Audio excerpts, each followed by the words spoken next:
가나안 복음방송을 시청하시는 성도 여러분, 시청자 여러분 안녕하십니까? 저는 능력교회 담임으로 있는 한무세 목사입니다. 오늘 말씀은 에스겔서 13장 1절에서 4절 말씀, 제목은 여호와의 말씀이라는 말씀을 가지고 은혜를 나누고자 합니다. 1절에 보게 되면 이렇게 말씀하셔요. 여호와의 말씀이 내게 임하여 가라사대 인자야 너는 이스라엘에 예언하는 선지자들을 쳐서 예언하되 자기 마음에서 나는 대로 예언하는 자에게 말하기를 너희는 여호와의 말씀을 들어라 하고 말씀하고 있습니다. 우리는 많은 사람을 만나고 또 많은 은사자들을 만나게 됩니다. 근데 우리는 어떤 걸 많이 쫓아가냐면 어느 목사님이나 어느 전도사님이 와서 그래요. 내가 예언을 줄 테니까 와서 내 예언을 들어라 그래요. 근데 사람들은 뭐로 쫓아갑니다. 그러면 하는 말 있지요. 내가 예언해 줄 테니까 헌금 얼마 내라. 그러면 내가 다 예언해 주겠다. 뭐예요? 예수 파는 점쟁이죠. 우리는 그들 쫓아가면 안 되는 겁니다. 예언이라는 것은 내 문제를 통해서 하나님이 해결해 주시는 거거든요. 그런데 우리 초신자들은 맨 처음에 예언하는 사람들 쫓아다닙니다. 근데 그것이 하나님의 말씀으로 은혜로 잘 예언해서 그 심령을 새롭게 하고 그 심령에게 하나님 말씀을 전하면서 변화가 시켜주는 그 모습 속에서 하나님 말씀하시는 게 있어요. 그 말씀을 다 토대로 해서 증거하는 것이 예언이거든요. 근데 이것을 악용해가지고 팔아먹는 서단 사건 목자들이 많다는 겁니다. 그리고 성도님들은 그들 쫓아다니지 마시고 정말로 내 담임 목사님 은사자라면 담임 목사님한테 찾아가서 정당하게 예언의 은사를 받는 것이 바람직한 것입니다. 그래서 교회에 덕이 되고 내 가정의 화목이 되고 성도 간의 사랑과 은혜가 나눠진다는 사실 우리 알아야 되는 것입니다. 이런 모습 속에서 우리가 살아갈 때에는 다른 예언자 정말 하나님의 말씀에 은혜에서 삶을 누리는 그러한 예언자들을 만나는 것이 복된 삶이라 볼 수 있는 것입니다. 그래서 예언의 선지자는 누굽니까? 하나님의 계시도 받지 않고 자기 마음대로 예언하는 자들을 뭐라고 그래요? 거짓 선지자, 사꾼 예언자 이렇게 말씀하고 있는 겁니다. 우리 이런 사람들 쫓아나지 말고 진정한 하나님 말씀 속에서 이루어지는 그래서 하나님의 말씀으로 살아가는 사람이야말로 복된 것입니다. 왜? 그분들은 하나님 무엇을 할 줄 알고 하나님께서 인도하시는 분이기 때문에 너는 어느 내게 가서 내가 전한 이 영혼을 잘 풀이해서 그에게 전하라 하시는 것이 올바른 것입니다. 근데 우리는 내가 예언 좀 받았다고 내가 좀 은사 좀 받았다 해가지고 그것을 가지고 악용해먹는다면은 그거는 하나님의 법을 어긋나게 하는 것이고 거짓 선지될 수밖에 없는 것이고 내가 흔히 말하는 예수 전쟁이 되는 것입니다. 그래 우리는 그런 모습을 살지 마시고 정말 하나님의 말씀에 살기 원한다면 담임 목사님 만나세요. 담임 목사님 만나서 예언을 들으시면은 그것이 정당한 것을 우리가 알 수 있는 것입니다.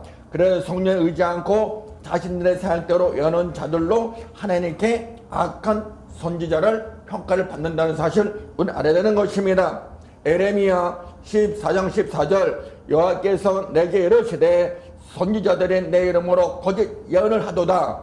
나는 그들을 보내지 아니하였고 그들에게 명하거나 이르지 아니하였거늘 그들이 거짓 계시와 복술과 허탄함과 것과 자기 마음의 속임으로 너에게 예언하였다 이렇게 말씀하고 있습니다. 이것이 뭐예요? 거짓 선지자, 사꾼 선지자, 우리가 믿지 않는 그런 선지자로 볼 수밖에 없는 것입니다. 그렇기 때문에 복술 뭐예요? 마술이죠. 거짓 선지자 하는 것이죠. 그래서 그걸 가지고 악용해먹는 그런 사람을 쫓아다니지 말고 진정한 하나님 말씀을 받고 살아가는 저와 여러분에게 원하는 것입니다. 자기 마음대로 예언하는 자, 거짓 선지자들에게 나타나는 결정적 특성이 있는데 그것이 뭐냐면 거짓된 것을 알 수가 있는 것입니다.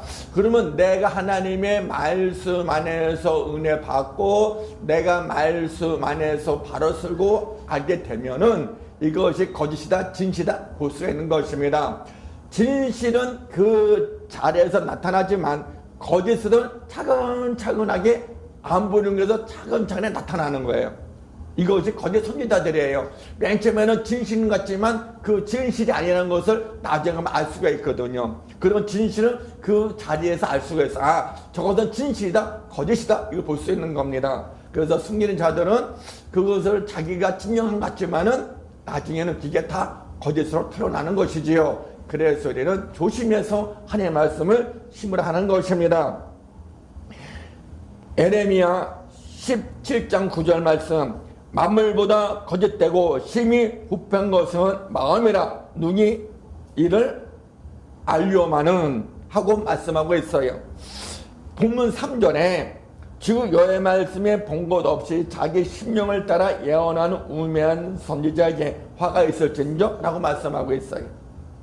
에스겔이 선포한 것은 거짓 선지자들에 대한 하나님의 진노, 한마디로 표현하게 된다면은 화가 있을진저 결코 피할 수 없는 것이다 라고 말씀하고 겁니다.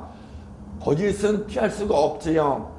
죄악이기 때문에. 그래서 너희는 거짓 선지자 되지 말고 하나님이 기뻐하는 진실한 선지자가 되라고 말씀하고 있는 것입니다.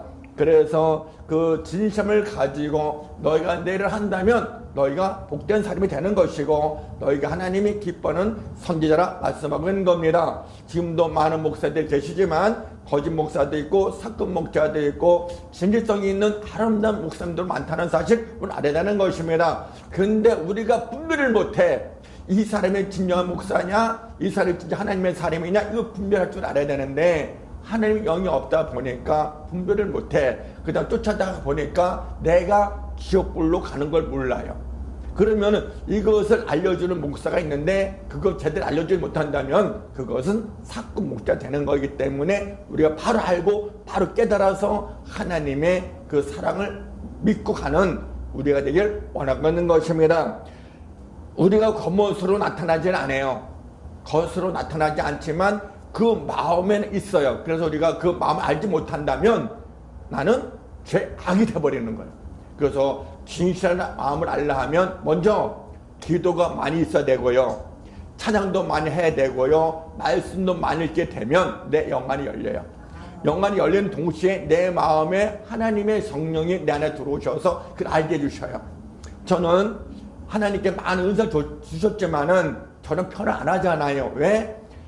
언젠가는 그것이 활용할 때가 있어요. 하나님이 쓰실 때가 있어요. 그때 쓰는 것이지 아무나 같아가지고 거기에 나는 사건 목자가 되고 하나님의 법을 어긋나게 하는 죄인 될 수밖에 없거든요. 그래서 하나님이 자기 잠자놓으시고 쓰실 때 이렇게 쓰시는 하나님이세요. 근데 지금 보는 것에 무엇을 보냐면은 예언의 그 투시 은사라고 그러는데 저는 하나님한테 그랬어. 하나님 다른 은사 다 주시지만은 전 투시 은사 안 받겠습니다 그랬어요. 왜? 투시 은사는 뭐냐? 그 사람의 마음을 보는 거거든요. 그러면은요 이게 위험해요. 위험하고 잘못되게 되면 내가 하나님의 어긋나는 사단 마귀의 종이 될 수밖에 없어요. 그렇기 때문에 하나님께서 투시 은사 주시 마시고 하나님의 영을 받아서 그대로 보고 갈 수 있는 하나님의 종이 되게 해주셨다 했는데 지금 그것이 보여요. 이렇게 눈으로 보여요. 이 사람이 진정한 목사다, 이 사람이 가짜 목사다, 그게 보여요. 어디서? 얼굴 모습에서. 어저께도 금요예배 갔는데 친한 친구 목사 있는데 한번 그 사람 얼굴 정말 봤어요. 그 전에 봤을 때는 얼굴 모습이 참 아름다운데 어저께 딱 봤을 때는 어떻게 보이느냐? 완전 마귀를 보이는 거예요. 얼굴 까맣고 어둠이 있어. 그러니까 뭐예요? 아, 그래서 그렇게 하고 다니는구나. 그래서 자기만 나타내려고 자기 자랑하고 있구나. 뭐예요? 거기에 선지자지요. 절대로 강대에 섰을 때는 내 자랑하면 안 돼요. 내가 영어 잘한다. 그거는 잘할 것이 아니잖아요. 누구 자랑해야 돼? 예수 자랑해야 되는 거거든요. 나는 죄인이야. 죄인이 무슨 자랑하겠어요? 내가 아무리 영어 잘하고 한문을 많이 알아더라도 그거는 세상 것이지 하나님 것이 아니잖아요. 그러면 나하고는 상관이 없어. 그럼 상관 있는 게 뭐예요? 하나님의 말씀을 토대해서 내가 은혜 받고 그 은혜 가운데서 내가 깨닫고 아 그렇다. 저것이 나에게 주신 말씀이다라고 깨달을 때 그것이 복이 아니겠습니까? 그 나오는 건 뭐예요? 아멘, 할렐루야. 이것이 응답이라는 거예요. 이런 모습 속에서 가는 것이 바람직한 것이고 정직한 것을 알아야 되는 것입니다. 그래서 거짓 선지자 쫓아다니지 마시고 진정 하나님의 말씀을 가지고 있는 그러한 사람을 쫓아다니게 되면 나는 모든 문제 해결이 되고 응답받는 것을 알아야 되는 것입니다. 오늘날 모든 사람들이 볼 때에는 거짓 예언들이 너무 많고 또 자신이 하나님의 예언이라 하면서도 그 하나님의 예언이 아니고 뭐예요?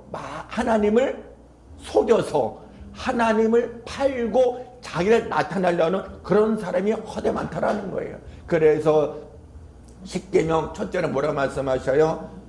너희 하나님을 망령되 일컬지 말라 하고 말씀하고 있어. 이게 첫째 계명이잖아요. 그런데 우리는 하나님을 팔아먹고 있잖아요. 그게 뭐예요? 하나님 앞에 범죄하고 있는 악한 죄인이라는 거예요. 그런 사람을 쫓아다니지 말고 정말 우리 하나님께서 나를 사랑하사 그 내 가운데에서 죽었던 나를 살리시고 지금도 이끄시고 도우시는 하나님의 그 사랑, 그리고 예수님께서 나의 죄를 십자가에 죽으시고 부활하셔서 지금도 오실 예수를 기다리는 우리의 마음, 그 믿음이 있어야 되지 않겠냐 하는 것입니다. 우리가 좀 전에도 전도사님께 말씀하셨지만은 율법주의자들은 거짓 선지자들입니다. 율법주의자들은 율법에 매여 있으면 그건 거짓 선지자들이에요. 왜? 이미 예수님께서 다 해결해주셨어. 어디서? 십자가상에서. 뭐라고 말씀하셨어요? 십자가 못 박힐 때 아버지요 저들이 하는 죄를 모리 저들의 죄를 저들에게 죄를 용서하소서. 네 어머니이다 아들이다 내가 목마르다 다 이루었다. 그러고 나서 예수님께서 십자가상에서 영혼이 떠나갈 때에 위에서부터 밑에까지 휘장이 찌지 않았습니까? 그때 문제 해결된 거예요. 율법주의는 다 해결된 거예요. 그래서 우리에게 뭘 주셨어요? 좌우의 믿음을 주셨잖아요. 그때 율법주의자들은 하나님의 성전을 들어가지 못했어요. 들어가니까 다 죽는다고 그랬어요. 그래서 누가 들어갔어요? 제사장만 들어갔잖아요. 성도도 못 들어갔잖아요. 근데 예수님께서 십자가에서 다 해결해 주셨기 때문에 우리가 그게 올 수 있는 거잖아요. 그게 오는 거 뭐예요? 다 예수 믿고 구원받고 온 사람들, 그리고 세상에서 찌릿찌릿 살다가 하나님을 알고 찾아와서 회개하고 구원받는 것이 지금 그 아닙니까? 그런데 율법에 매여 있다면 죽어야죠. 왜? 하나님께서 율법주의자 다 죽였잖아요. 그리고 시내산에서 광야 갈 때 시내산에서 이스라엘 백성들이 금덩어리로 송아지 만들고 공습했을 때 모세가 40일 기도 맞춰가지고 내려올 때에 돌판 시키면 그 내던졌잖아요. 그래가 다 죽었잖아요. 그게 뭐야? 그게 율법이에요. 근데 우리는 뭐예요? 죄를 졌어더라도 교회 와서 회개하면 되잖아. 근데 율법에 왜 모여 있냐고요? 그 잘못된 거잖아요. 그러니까 율법주의자는 죄에서 벗어나지 못하니까 죽는 것이고, 예수 믿고 재산 받은 우리는 구원에 있기 때문에 누구예요? 예수 믿으면 구원 받는 거잖아요. 예수 믿는 그 순간부터 구원 받는 거잖아요. 그러니까 예수 앞에 나오면 해결되는 거야. 근데 우리는 왜 그걸 못하고 있어요? 하나님을 알지 못하니까, 예수가 누군지 모르니까, 십자가가 뭔지도 모르기 때문에 안 오는 거잖아요. 그러니까는 내 뜻대로 하옵소서. 죽음의 길로 가는 거잖아요. 그래서 율법자들은 안 믿어요. 율법은 이미 다 해결됐어. 문제 다 해결됐어요. 어디서? 십자가상에서. 그래서 다 이루었다. 그래서 우리는 그 문제를 해결해 준 예수님 때문에 내가 사는 것이고, 그 문제는 내 병마를 고침받고 건강한 모습으로 주님 함께 가면서 주님 오셔야 기다리면서 총백성 된 것을 자랑 삼고 기쁨으로 감사하고 사는 거 아니겠습니까? 그래서 우리는 거짓 선지자를 바라보지 말고 진정한 하나님의 사람이라면 진실한 목사님을 만나서 그 믿음 안에서 말씀대로 살아가는 저와 여러분 되시기를 예수님으로 간절히 청을 드립니다. 감사합니다.